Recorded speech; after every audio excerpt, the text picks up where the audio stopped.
Sir వచ్చిన ఒక magistrate వచ్చినప్పుడు మీరు మాట్లాడే పద్ధతేనా అండి అది? ఒక మెజిస్ట్రేట్ ముంగట తడాకా తిడాకలు అనడం ఇది ఎంతవరకు అమ్మా?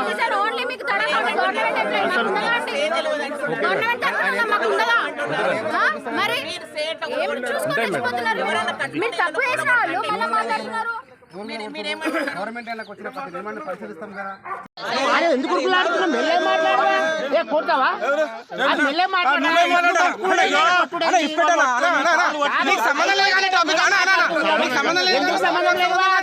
సంబంధం అందరికి ఉంటుందా మాట్లాడినప్పుడు?